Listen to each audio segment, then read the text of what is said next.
Hello दोस्तों, कैसे हो आप लोग। आज हम लेके आए हैं आपके लिए chapter number 9 algebraic expression and identities. आज हमारा टॉपिक ये इसलिए है क्योंकि हमने इससे पहले भी अलजेब्रिक के ही रिलेटेड एक टॉपिक किया था जो कि आपका चैप्टर नंबर 2 है ना, लीनियर इक्वेशन। तो चैप्टर नंबर 9 भी इसी के रिलेटेड टॉपिक है, अलजेब्रिक एक्सप्रेशन एंड आइडेंटिटीज के रिलेटेड। ठीक है, उसमें आइडेंटिटीज भी इंक्लूड हो जाती हैं। ठीक है, इसीलिए हम चैप्टर नंबर 9 को पहले कर रहे हैं कि आपको इजिली समझ में आ जाए। दोनों में रिलेशन एक ही साथ होता है, बस उसमें कुछ आइडेंटिटी आ जाती है जिसको हमने कवर करना होता है। तो चलिए हम स्टार्ट करते हैं आज का हमारा टॉपिक। आपने जो मेरी पहली वीडियोस की थी मैंने उनको बहुत ही अच्छा प्यार दिया, उनको लाइक सब्सक्राइब और शेयर बहुत लोगों ने किया, बहुत ही लोगों ने कमेंट भी किए। तो इसी को मैं आगे लेके चल रहा हूँ। चलो पहले हम स्टार्ट करते हैं आपका वही हम पुराने से टॉपिक है जो है आपका एक्सप्रेशन। ठीक है, एक्सप्रेशन आप किसे कहते हैं, इसका टॉपिक मैंने पहले कवर करवा दिया है, इसमें फिर से रिपीट कर रहा हूँ। एक्सप्रेशन आप किसको बोलते हो? एक्सप्रेशन का मतलब है जो आपके वेरिएबल्स थे, ठीक है, प्लस कांस्टेंट थे जो, ठीक है, वेरिएबल्स प्लस कांस्टेंट दोनों को मिला के आपके पास क्या बनता था? एक्सप्रेशन। उसमें हम क्या यूज करते थे बीच में? आपके ऑपरेशंस। ठीक है, उसमें यूज करते थे हम ऑपरेशन। ऑपरेशन कौन कौन से? आपका प्लस हो गया, माइनस हो गया, मल्टीप्लाई हो गया या फिर डिवाइड हो गया। ये ऑपरेशन हमने वेरिएबल और कांस्टेंट पे अप्लाई किए, देन हमारे पास क्या मिल गया? आपके पास एक्सप्रेशन। जैसे कि क्या हुआ, वेरिएबल्स क्या है देखो, ए टू जेड आप कोई भी वेरिएबल लेके चल सकते हो। ठीक है, X Y Z something A B C, ठीक है, जे के एल कुछ भी।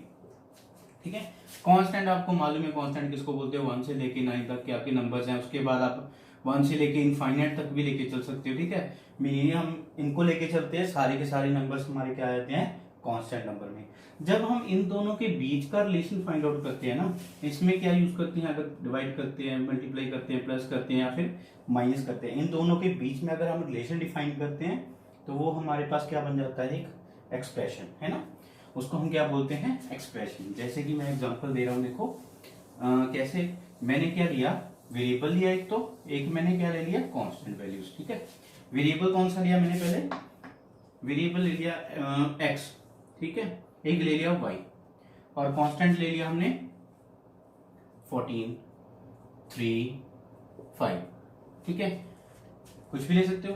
तो इन दोनों को जब मैंने किया 14x प्लस 3y और माइनस 5xy, तो ये पूरी की पूरी टर्म क्या बन गई आपके पास? एक्सप्रेशन। ठीक है, ये पूरी की पूरी टर्म क्या बन गई आपके पास? एक्सप्रेशन। ठीक है, इस वाली टर्म को आप क्या बोलते हो? एक्सप्रेशन। अगर मैं इसी को डिवाइड की फॉर्म में लेके चलूं, देखो 14/3x, ठीक है, प्लस 5/3y, तो ये भी क्या आपके पास? एक एक्सप्रेशन। ठीक है, ये भी क्या बन गया आपके पास? एक एक्सप्रेशन। ठीक है, इसको एक्सप्रेशन बोल सकते हो। ठीक है, अगर मैं इन्हीं को आगे यूज करूं, कैसे? इन्हीं को आगे यूज कर रहा हूं, 14x plus 3y minus 5xy is equal to 0 रख दिया या फिर इज इक्वल टू 5 रख दिया, कुछ भी रख दिया, तो ये मेरे पास क्या बन जाएगी? एक इक्वेशन। ठीक है, ये मेरे पास क्या बन जाएगी? इक्वेशन। जैसे ये टर्म थी आपके पास 5/3y इज इक्वल टू 0, तो ये आपकी क्या क्या बन गई? एक इक्वेशन। इसको क्या बोलते हो?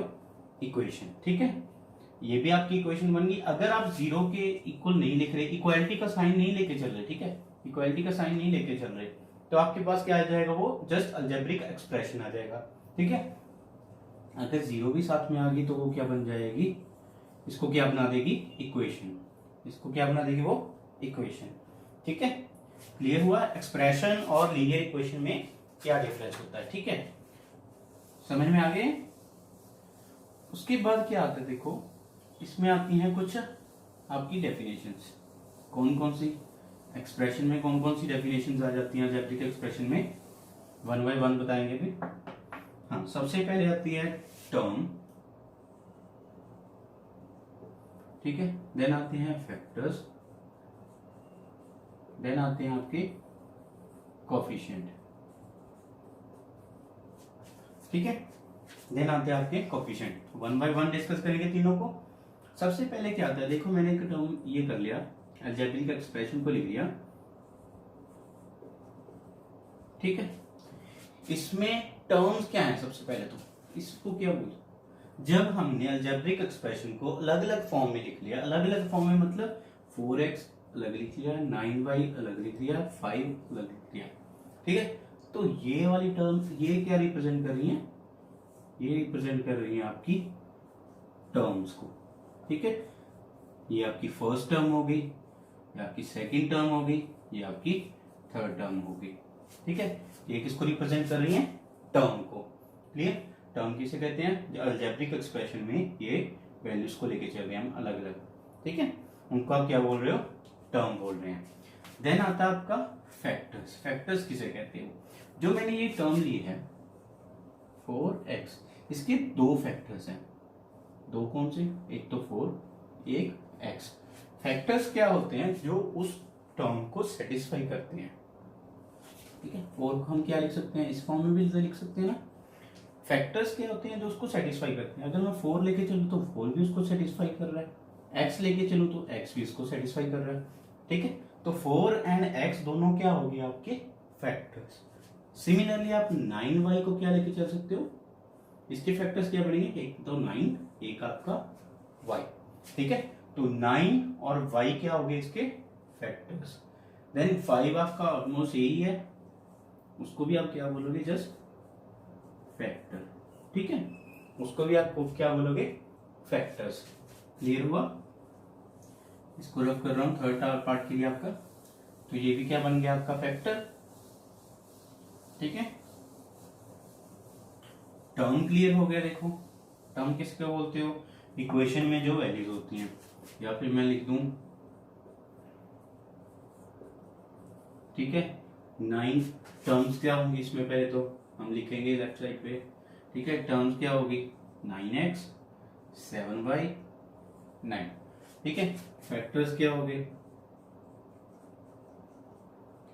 9 हो गया फैक्टर, x हो गया, ये तो एक का हो गया, दूसरे का 7 हो गया, y हो गया, थर्ड का क्या हो गया? 9 हो गया। अब आता है कोफिशिएंट। कोफिशिएंट किसको बोलते हैं आप? कोफिशिएंट आपका रहेगा जो आपके पास वेरिएबल्स होते हैं, ठीक है। वेरिएबल जैसे x, y, z कुछ भी हो सकते हैं, उसकी जो पहले आपका न्यूमेरिकल वैल्यू होती है, ठीक है। जैसे यहाँ पे क्या है? 9x है, ठीक है। वेरिएबल कौन सा है? x। x से पहले जो न्यूमेरिकल वैल्यू है उसको आप क्या बोलते हो? कोफिशिएंट। तो इसका कोफिशिएंट कितना हो गया? 9। ये सिमिलरली 7y है, 7y में वेरिएबल कौन सा है? y, ठीक है। y से पहले जो आपका कांस्टेंट लगा होता है उसको आप क्या बोलते हो? कोफिशिएंट, ठीक है। काफी टाइम आपको ये बोल देता है कि जैसे आपके पास ये इक्वेशन आ गई, ठीक है, इसमें मैंने पूछ लिया y का कोफिशिएंट क्या है, जस्ट y का, तो वो सारा कंक्लूड होगा ये 4x आपका क्या बनेगा? कोफिशिएंट। मैंने जब पूछा गया था y का कोफिशिएंट क्या है, अगर मैंने पूछ लिया कि x का कोफिशिएंट क्या है, वो बन जाएगा आपका 4y, ठीक है। देन अगर मैंने थर्ड में पूछ लिया कि एक्स वाई का कोफिशिएंट क्या है, वो आपका क्या बन जाएगा? 4, ठीक है। वो आपका क्या बन जाएगा? 4। 4xy का कितना बनेगा? सॉरी, x का कोफिशिएंट कितना बनेगा? 4y, ठीक है। y का कोफिशिएंट कितना बनेगा? 4x। और xy का कोफिशिएंट कितना बनेगा? 4। तो जैसे हमें इक्वेशन में गिवन होगा कि हमने कौन सा टर्म बतानी है, किसका कोफिशिएंट बताना है, हम उसी वे में उसको लिखना स्टार्ट कर देंगे। अगर उसने x बोला है तो हम उसके लिए क्या कर देंगे? y को कांस्टेंट कर देंगे, ठीक है। y को कांस्टेंट करने का मतलब y हमारे लिए क्या बन जाएगा फिर उस टाइम पे? कांस्टेंट।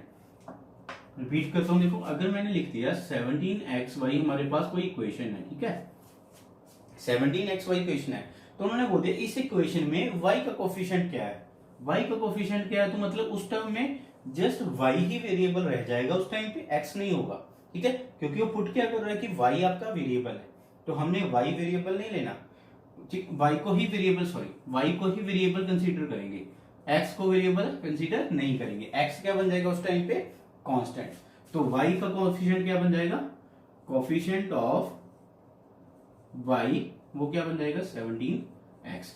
अगर मैं इसी वे में पूछ लूं कि कोफिशिएंट ऑफ x कितना होगा, वो कितना हो जाएगा? 17y, तो उस टाइम पे क्या हो जाएगा? आपका y कांस्टेंट हो जाएगा, ठीक है। अगर मैं फिर पूछ लूं कोफिशिएंट ऑफ एक्स वाई, तो वो कितना हो जाएगा आपका 17 जस्ट। ठीक है, क्लियर हुआ? वो क्या हो जाएगा आपका 17 ओनली। एक्स का कोफिशिएंट 17 वाई, वाई का कोफिशिएंट 17 एक्स और एक्स वाई का कोफिशिएंट 17। ठीक है,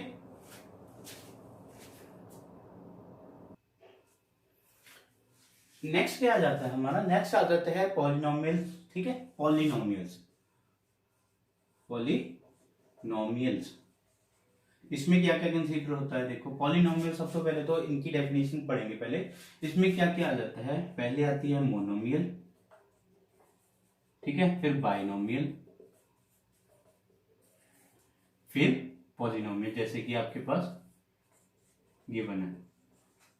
तो हमने जो फर्स्ट टॉपिक किया था, जो सेकंड चैप्टर किया था ना, लीनियर इक्वेशन, उसमें ये टर्म्स नहीं थी, उसमें आपकी ये वाली टर्म्स नहीं थी। उसमें था जस्ट सिंपल आपने इक्वेशन को कैसे सॉल्व करना है, लीनियर इक्वेशन थी। अब इसमें आ जाता है मोनोमियल, बाइनोमियल, ट्राइनोमियल। ठीक है, ऐसे ही आपकी चलती रहेगी पॉलिनोमियल तक। ठीक है, तो हम सबसे पहले वन बाय वन इसको डिस्कस करेंगे। पहले क्या आती है? मोनोमियल। ठीक है, मोनोमियल आपकी क्या होती है? जिसमें जस्ट एक सिंगल टर्म हो। ठीक है, सिंगल टर्म, टर्म मैंने आपको अभी समझाया कि टर्म क्या होती है आपकी, सिंगल टर्म इंक्लूड हो, उसको हम क्या बोलते हैं? आपकी मोनोमियल। ठीक है, सिंगल टर्म कौन सी थी? 4x हो सकता है, ठीक है, 5xy हो सकता है, ठीक है, 7y स्केयर हो सकता है, या फिर 5xy स्केयर हो सकता है, 9x cube x cube Y हो सकता है। ये सारी क्या आपकी सिंगल टर्म है। ठीक है, सिंगल टर्म है, मतलब कोई दो टर्म इसको ऐड करके ये नहीं बना रहा। ठीक है, मतलब प्लस करके ये नहीं कर रहा। अगर तो ये हो गया आपका, ये हो गया, तो ये दो टर्म्स बन जाएंगी। एक टर्म तो ये होगी, सेकंड टर्म ये होगी। ठीक है, तो दो टर्म्स हो जाएंगी। दो टर्म्स वाली हमने कंसीडर नहीं करनी, जो जस्ट एक ही टर्म होती है। ठीक है, 4x 5xy 7y स्क्वायर, ये आपकी सिंगल टर्म है। जो सिंगल टर्म होती हैं उनको हम क्या बोलते हैं? उनको हम बोलते हैं मोनोमियल। ठीक है, उनको हम क्या कंसीडर करते हैं? मोनोमियल्स में। क्लियर? अब उसके बाद आता है बाइनोमियल में। बाइनोमियल नाम, मोनो का जैसे नाम ही कंसीडर है, इसमें क्या होता है? वन। देन आता है आपका बाइनोमियल। ठीक है, बाइनोमियल्स क्या होती हैं? देखो, बाय का मतलब क्या होता है? टू, तो जिसमें टू टर्म्स इंक्लूड होती हैं। ठीक है, उसको उसको आप क्या बोलते हो? बाइनोमियल। दो टर्म्स जैसे मैंने अभी बताया, आप क्या लिख सकते हो? 4x प्लस 5y, ये आपकी दो टर्म्स हो गई। ठीक है, 7y स्क्वायर प्लस 9x, ये आपकी दो टर्म्स हो गई। ठीक है, एक लिख सकते हो 7x cube y plus 4xy, ये आपकी दो टर्म है। ठीक है, और ये लिख सकते हो 17xyz प्लस 21xy। ठीक है, ये भी आपकी क्या होगी? बाइनोमियल। देखो, जैसे कि ये दो टर्म इंक्लूड हो रही है इनमें, ज्यादा नहीं, इसमें भी दो टर्म हो रही है, इसमें दो टर्म हो रही है, इसमें भी दो टर्म हो रही है। जिसमें दो टर्म इंक्लूड होती है ना, उसको आप क्या बोलते हो? बाइनोमियल। ठीक है, उस टर्म को आप क्या बोलते हो? उस वाली टर्म क्या, पॉलिनोमियल को आप क्या बोलते हो? बाइनोमियल। जस्ट आपको नाम दिए गए हैं। सिंगल टर्म वाली भी पॉलिनोमियल में कंसीडर होती है, दो टर्म्स वाली भी पॉलिनोमियल में कंसीडर होती है, तीन टर्म्स वाली भी पॉलिनोमियल में कंसीडर होती है। ठीक है, वो सारी पॉलिनोमियल में कंसीडर होती हैं, बट जस्ट उनको नाम दे दिया गया है। जिसकी एक टर्म होती है उसको नाम दे दिया गया मोनोमियल, जिसकी दो टर्म होती है उसको नाम दे दिया गया बाइनोमियल। ठीक है, क्लियर? अब ऐसे ही थर्ड क्या आ जाता है आपका? ट्राइनोमियल। ठीक है, थर्ड आता है आपका ट्राइनोमियल। ट्राइनोमियल में इसमें थ्री टर्म्स होती है। ठीक है, जिसमें तीन टर्म्स होती है उसको आप क्या बोलते हो? Trinomial. Can see A plus B plus C हो गया। ठीक है, ए 7a square plus 4b plus 3z, ये भी आपकी ट्राइनोमियल है। ठीक है, और 19x square plus 27y plus 10a, ये आपकी क्या है? ट्राइनोमियल है। ठीक है, इसको भी आप क्या बोल सकते हो? ट्राइनोमियल। तो ट्राइनोमियल ऐसे आपकी जो 3 टर्म्स को लेके चलते हैं, ठीक है, उनको आप क्या बोलते हो, ट्राइनोमियल। 3 टर्म्स को लेके चल रहे हो जिनको, ठीक है, वो आपकी क्या आ जाती हैं, ट्राइनोमियल में। क्लियर होगा। अब उसके बाद लास्ट आता है इसका, लास्ट कौन सी, जो बिल्कुल लास्ट पे लिखी हुई है देखो, वो होती है आपकी पॉलिनोमियल। ठीक है, पॉलिनोमियल कौन सी होती हैं, जिसमें नंबर ऑफ टर्म्स होती हैं। ठीक है, नंबर ऑफ टर्म्स का मतलब उसमें 2 भी हो सकती हैं, 3 भी हो सकती हैं, 4 भी हो सकती हैं, 5, 6, 7 अप टू इनफाइनाइट, जितनी भी हो सकती हैं उसको आप क्या बोलते हो, पॉलिनोमियल। उस वाली टर्म को आप क्या बोलते हो, पॉलिनोमियल। ठीक है, उसमें क्या क्या टर्म्स आ जाती है देखो, x² + 3xy + 4y² + 7z, ये आपकी क्या आ जाती है, पॉलिनोमियल में आ जाती है। ठीक है, और a² + 7ab + b³ + 4a³ ये आपकी क्या आ जाती है, पॉलिनोमियल में। ठीक है, एक फॉर्मूला आपका a³ + b³ + 3ab a²b + 3ab², ये आपका फॉर्मूला है a + b³ का, ये भी क्या आ जाती है, एक पॉलिनोमियल। ठीक है, इसको भी हम किसमें कंसीडर करते हैं, पॉलिनोमियल में। क्लियर हुआ, समझ में आ गया सारा, पॉलिनोमियल, बाइनोमियल, ट्राइनोमियल और मोनोमियल को। ठीक है, इनको कैसे अलग अलग बताना होता है डेफिनेशन के अकॉर्डिंग। ठीक है, अब लास्ट टॉपिक करते हैं आज का, वो है आपका लाइक और अनलाइक टर्म्स। ठीक है, लाइक और अनलाइक टर्म्स।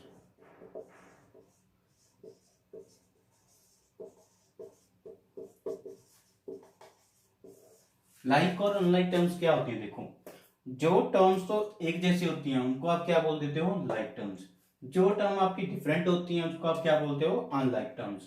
मैं इसमें अब कुछ क्वेश्चन लिख रहा हूं, देखो 4x 7x²y, ठीक है, 4xy, या फिर आप 9x, ठीक है, 12x²y, 17y²x और 21xy, देन आपका 42x³y, 47x³ ठीक है, ये टर्म्स मैंने लिख दी।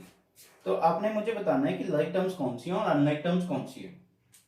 ठीक है, लाइक टर्म्स तो वो रहेंगी जिनका जो कोफिशिएंट और वेरिएबल, कोफिशिएंट कुछ भी हो, जो वेरिएबल है वो आपका सेम रहे। ठीक है, जैसे कि यहाँ पे है, यहाँ पे वेरिएबल x है जिसकी पावर 1 है, तो यहाँ पे भी वेरिएबल x है जिसकी पावर 1 है।